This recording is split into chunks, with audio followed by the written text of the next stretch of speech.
Everyone, Bonnie made a friend in class. Oh, she's already making friends. No, she literally made a new friend. I want you to meet Forky. Hi. Hello. Hey! He's a spork. Yes, yeah, I know.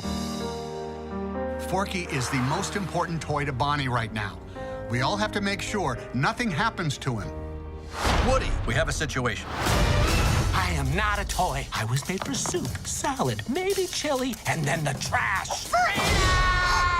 Buzz, we've got to get Forky. Affirmative.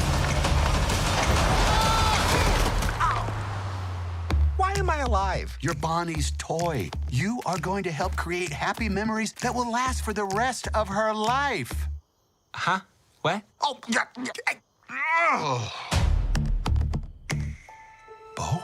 Forky, come on. Bo? Hi there. My name is Gabby Gabby. We can't stay. Yes, you can. Boys.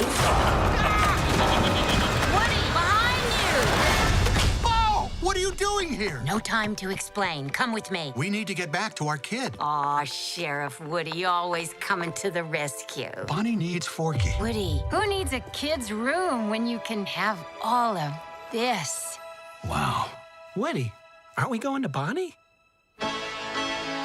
We have to find them. What do we do, Buzz? What would Woody do? Jump out of a moving vehicle? Let's go! Eh, you gotta go, you gotta go.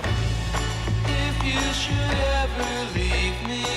You know, you've handled this lost toy life better than I could.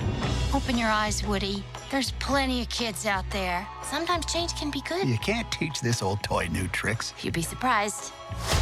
Bonnie? We're going home, Forky. God only knows. Bonnie, I'm coming. On my way, Woody. To infinity and beyond.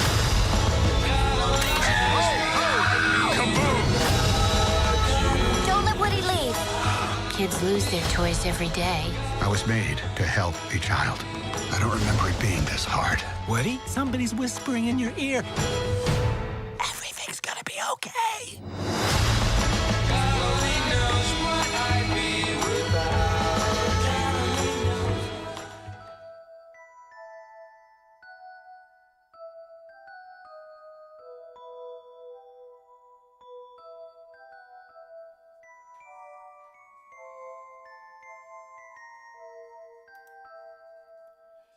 I'm going to watch 30 movies, a movie each day in June. Day 14 of year 8 of movie month, and the podcast will start soon.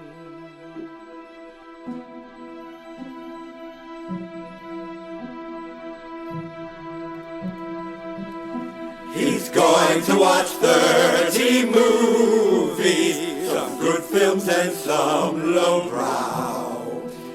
Year 8 of fans, not experts, movie month, and the podcast starts right now. Year 8 of movie month, that much you already know. Year 8 of movie month, and now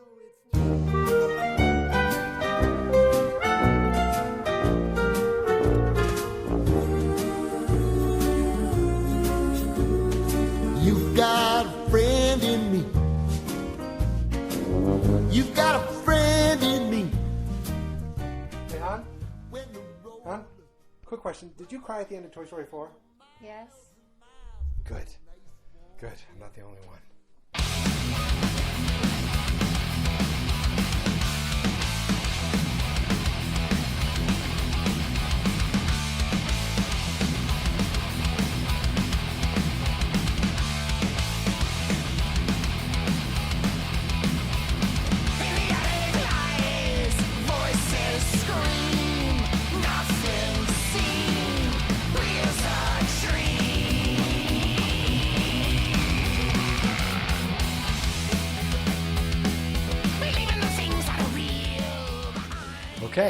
Okay. It's official. I know now I'm not the only one who teared up at the end of Toy Story 4. Hello, folks, and welcome to day 14 of Movie Month, where today I re-entered the world of animation. My first animated movie this year. Every year I feel like I have to do at least one animated movie, though I don't remember if I did one last year. And I think the first animated movie I ever did was How to Train Your Dragon. But here we are with Toy Story 4, finally here. I can't believe I haven't seen this movie yet. You know, I don't see all the Pixar movies, I admit. I still haven't seen Incredibles 2. And then a bunch of others. I haven't seen Soul. I did see Up. I feel like that's really old by now at this point. But that was a great movie. But I've always enjoyed the Toy Story movies. The first one, I looked back at the first one. It almost looks like a college kid doing a computer animation project. Like, I mean, it's not that simplistic, but the leaps and bounds in technology that they've gone through over the years is astounding. Now, while I'm watching this movie, I'm watching it not just for the story, but I just get like completely just wowed by the technology, by the realism, by like right away. It started with a rain, and I'm just like, oh my God, like they figured out rain, and now that you know, it's as good as if you're watching a live action movie. Like that's how the special effects have gotten to a point where, you know, you can make things look so photorealistic, then you can just throw that into an animated movie and it just makes it look real. I mean, remember the first Toy Story, they did not, like, Pixar had not figured out people yet, like getting people and how people look. And they've nailed that, obviously, over the years. And here we are. My goodness, this is almost 25 years. Well, was the first one in 95? So we're talking 25, 26 years since the first Toy Story. And as we know, at one point, Pixar was like, well, we don't do sequels. And then that went away. I mean, what do we got? Cars 1, Cars 2, Planes, was that a spinoff? Incredibles, both of those. Monsters, University, now there's going to be a Monsters TV show. But they're Bug's Life, only one Bug's Life. But they're bread and butter. They're like the anchor of Pixar is Toy Story. It is what started it all. And it's great because Pixar just has this level of integrity in their movies where it's not just a cartoon. Like they always seem to put a really good story in, even when it's a sequel. And as I said, I've always been a huge fan of these movies. Saw the first one, I think, on VHS, I'm going to guess, not on DVD. Saw part 2 in the theater with my wife and my friend Jay. Hi, Jay. Saw part 3 in the theater with my wife and our friends. And then part 4 came, and I didn't see it in the theater, obviously, because I'm here today watching it. My wife went to go with her friend, and there was a group of them and their kids. And I think they went to Chunky's, which if you don't know, and I may have talked about it before, Chunky's is a cinema pub where you go. This is when these places existed. You go and you sit in an old-fashioned, like, Cadillac car chair that you can pull on the side and lean back. And you sit around a table, and there's waitresses and waiters who come and bring you food. And there's you can actually, it's like pub food. You know, it's not like anything incredible, but it is better than your standard, popcorn and cheese-covered chips that you'd get at a regular movie theater. So she went there with them. And I remember she said how great it was. She loved it. And that was 2019. It might have been after movie month. So I said, I'm going to watch that again, definitely. And then last year it came and went, and I never saw it. I don't remember. Was it on Disney Plus during June last year? I do not remember. But, of course, it's there now, and here I am finally watching it. And as I said, when I watch these things, I'm not just, watching the story. I'm saying to myself, am I believing that this is actually there? It's actually there in the room happening. Like, what I mean by that is the special effects have gotten so good that these don't look like cartoons, the toys. They look like plastic. Sometimes it looks like it could have been stop animation. Like you got Forky with his, his pipe cleaner arms. At one point he moves his hand and it looks like it's just a pipe cleaner moving. I mean, that is It's ridiculous. And the way things are lit, where things are wet or things move, and you just see the characters turn and the light goes with them. And it's just, I mean, it's all computers, but there's some incredible art rendering. Somebody figured something out where it just looks amazing. And you realize, I remember the first time I saw something like that, I was like, wow, the water looks so amazing. Shining off something was like Finding Nemo. When I saw that, I watched that on a laptop, on a train going to New York with an old coworker. Hi, Brian. And we watched Finding Nemo on the train. And I remember that one of the fish was on the dock. It jumped out of the water, and there was like a shining of water. And I was like, whoa! I just was very impressed by that. And that is, I'm talking 2003. We're almost 20 years from now. 2004, maybe.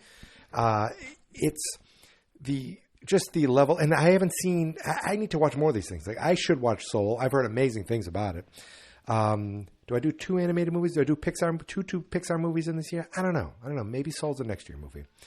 But finally, I'm here watching Toy Story 4, and I admit, you make a sequel, you think of sequels as weaker.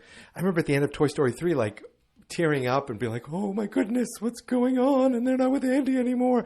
Now Toy Story 4, it picks up with them with a new kid, and like, what adventure could they be now? It's really about the kid and the kid's need for toys, and are toys meant to be with a kid, or are they meant to be out to be used by with all kinds of kids, like the public toys that you see at a park or something? I mean, that's kind of, what makes a toy, quote unquote, happier. That's what you kind of deal with. And early on in the movie, I thought, wow, is this just going to be a Woody adventure, and we don't get to see Buzz do anything? But Tim Allen gets to do plenty. And he's always great in this character. Like, that role, that voice. Tom Hanks is the everyman, and he is like the voice of Woody. Like, it's iconic at this point. But Buzz Lightyear is even more so iconic just because he has that just that brashness, that cockiness, that the voice, like, it's overconfidence, I guess, that Buzz Lightyear has. And I like the whole thing of you got to use your inner voice, and he just took that as the buttons that make, the voice commands from his toy. They had a lot of fun with, toys that you'd see at a carnival, toys that are in an antique shop. What's the twist now? We have old toys that are just in an antique shop and no one ever plays with. They did this thing with these old ventriloquist dummies where they just kind of, the necks were bobbing and the hands were raising, and they were saying how freaky and creepy it was. And it was very funny and well done. At one point they're going through the antique shop, and the song from the end of The Shining is playing. I thought that was a fun little touch.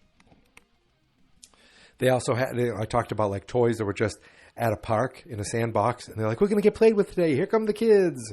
And how excited they were to have that. But it also talked about, like, you have a kid? You have a kid? Like, it was almost like the need to belong, like the desire to belong to something. So they had that going for them. New faces. I feel like it was mostly, I don't remember the whole Bo Peep story when Bo Peep left. Or I guess or maybe that was just in this movie. Because it started with a flashback and Bo Peep leaving. But does that mean she wasn't in part 3? I don't remember. I do not remember. I say I like these movies, but it's not like I watch them a lot over and over and over 30 days in a row. Certain movies I do, but it's not Toy Story yet. Who knows? But I like that she's kind of like, no, I'm my own person. I'm my own toy. I like being out here. I like being free. I like being with a bunch of different kids and having fun. It's in the end, I mean, what am I going to talk about the whole thing, the whole plot of the movie? Basically, it's this little girl makes a toy, Forky, very funny, Tony Hale. He's very funny. And the whole idea of he doesn't understand that he's a toy. He thinks he's garbage because he came from garbage. But when she makes him into a toy, it's almost like Frankenstein, like he comes to life. But he doesn't quite understand what is his purpose, what is he there for, and he keeps trying to throw himself out because he's trash. He's not a toy. I'm trash. Yay, garbage. He's more comfortable sleeping in garbage, jumping in the garbage can. And Tom Hanks is not being played with Woody is not being played with as much anymore. So he took it upon himself to kind of make it his job to make sure that the girl keeps Forky, because Forky is what gives the girl confidence and makes her feel better at school. And Tom's like, you see later on in the movie, he goes, this is all I have. If he can't be the toy she plays with, at least he can be there to help her have the toy that she wants to be with to make her feel confident. And they go on a trip. Wait a minute. They go on a trip. And they take everybody on the trip. And so they're going to have fun on the trip. I think that was just kind of, let's go have fun on the trip. But Forky ends up escaping. And Tom Hanks Woody's like, I got to go find Forky. So he goes and looks for Forky. Along the way, that's when he stumbles upon the antique shop. He stumbles upon Bo Peep. And this little girl, Gilly, or I don't know what the heck she was, Gabby.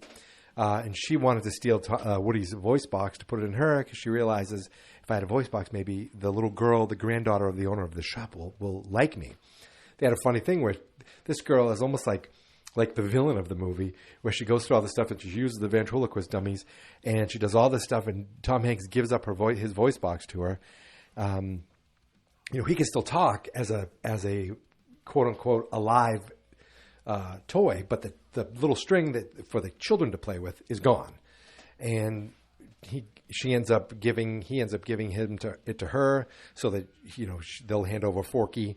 And after all that, the girl's like, "Nah, I don't want to play with it," and throws the doll away. But then you start to feel sad for the doll, and they're going to take her, and you can live with us. But she finds another girl who's lost, goes to her. The girl falls in love with her, and she goes off and has her happy ending. Woody's about to bring Bo Peep, leave everybody and go back with little Bonnie. Bonnie, was it? And be back with Buzz Lightyear, and he's going to leave Bo Peep, but he can tell he loves Bo Peep. And when Buzz Lightyear goes, she's going to be fine, and he thinks he's talking about Bo Peep, he goes, no, Bonnie's going to be fine. And that's when you realize Buzz and Woody are splitting up. They're going their separate ways. I'm not lying. I'm a little teared up now just thinking about that moment. It's ridiculous, but it's just like there's these quote unquote characters, these not people, but there's these little characters that you've known for 25 years. They're together. A cowboy and a space ranger do not belong together but they are together. They are a team. It's Buzz and Woody. That is the team. Like, you say that and it makes sense. Buzz and Woody and Buzz. And now he's realizing, no, we're going to go back. We'll take care of Bonnie. You are going to go off and have your life. You could see he's not like he's the favorite toy. She actually takes the sheriff star of her and gives it to Joan Cusack. That I don't remember the name of the female sheriff, the female cowgirl, but she just doesn't play with Woody. And I was like, 3 times this week she looked in the closet. He goes, you see these old toys looking out the closet. Remember when we used to play house? And so basically, she loses Woody. She wouldn't care. And so Woody goes off with Bo Peep and lives with Bo Peep and hangs out with Bo Peep now. And these 2 carnival game toys played by Key and Peele, who were very funny. And they kept wanting to attack people. But they were like, no. Like, they played it out over and over in their head. We have a good idea. We have a plan. Like, you can't do that. So that was fun. And then another new toy was Duke Kaboom, played by Keanu Reeves, who was one of those old-fashioned, like, Evel Knievel motorcycle stunt sets that I didn't have, but I'm almost positive my friend Ryan had something like that.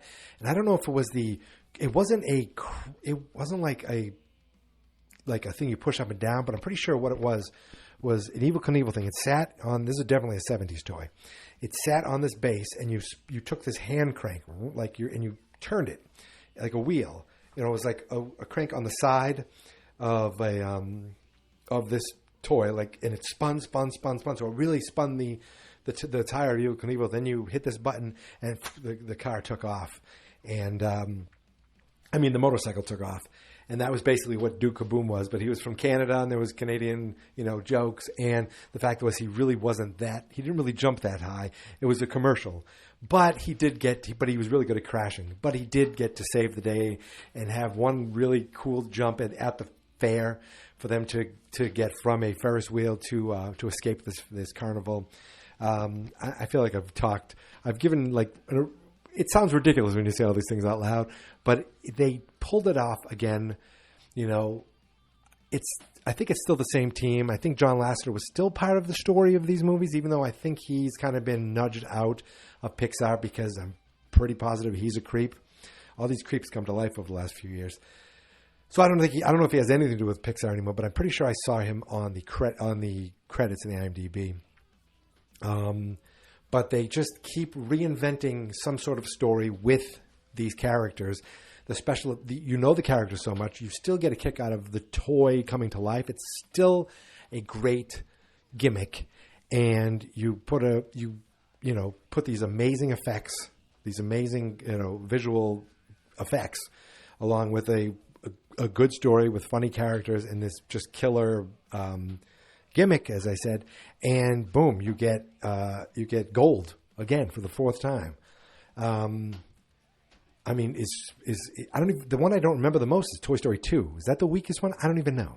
I know at one point I took my wife to Toy Story on Ice. We didn't take children. We didn't take my niece and nephew. They weren't even born yet. I took my wife. I think we were dating at the time. We went to see Toy Story on Ice. That was the big gift. So it was definitely, plus she was into figure skating then. It was definitely, Toy Story's just been around forever. But I don't know. Are we done with it? Like, I saw a thing where this might be the end, but you never say never with these movies.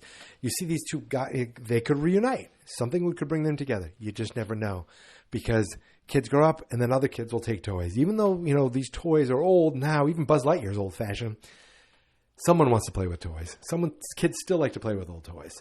Even if they quickly leave them to go look at their screen. Kids still like toys. I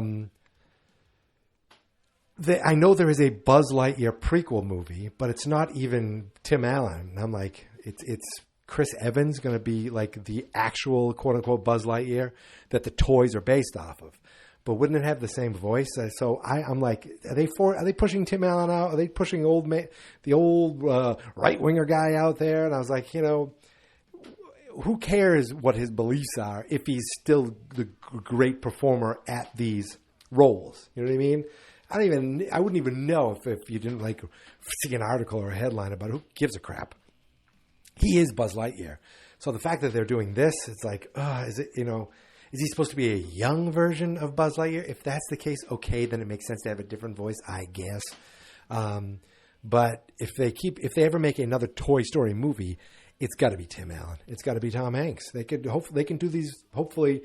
As long as they can still talk, as long as they still have a certain timbre in their voice, they should be able to keep doing this. And I think that's it. I think I'm done. I didn't go through with the whole plot. I mean, what are we talking about here? We're talking about a movie that's an hour and 40 minutes long, that is gorgeous to look at, that the effects are ridiculous. Like, I still don't, sometimes I'm like, was that cat real? Was that a CGI cat? That was, I mean, obviously, whatever it was not, it was a cartoon, but it's ridiculous. Right? I mean, I didn't look it up, how they did the cat, but it had to have been. Because they can do all kinds of stuff with digital effects now. Now you just use those realistic digital effects. In a cartoon, it looks real. Like, it just looks, I don't know, it just looks amazing. And that's it. That's it, my friends. I'm done. We did it. 14 days and 14 movies. Can you believe it? Tomorrow will be 2 weeks since we started the first movie month, since Bill and Ted. Wow, since my first Keanu movie of the month. Huh. Keanu. I wish there was another Keanu movie coming. I wish I could say, and now next up is going to be John Wick 4 or Matrix 4. But no, those we have to wait for. So that's it, my friends. You know where to find me. You can find me on Twitter and Instagram at Geek Mentality. You can hear my knee cracking. You can find me on Facebook at Fans Not Experts. The website is fansnotexperts.com. And over at Letterboxd, if you're a user of Letterboxd and watch movies or track movies and list movies there, it's Geek Mentality over there. You can find me over there. And I don't have any links to that. I don't really link to that, but I use it. So that's it, my friends. Once again, as I say every day, thank you so much for listening. Thank you so much for subscribing. And until tomorrow, my friends, here is my theme song. This is my podcast. I made it. Geek Mentality's what I named it. And I think you should listen and subscribe. 'cause I'm kinda funny and awesome. I think that I'm worth your time, and I'm kinda handsome. My mom says, please listen and please subscribe. At least listen to this episode. Fans not experts.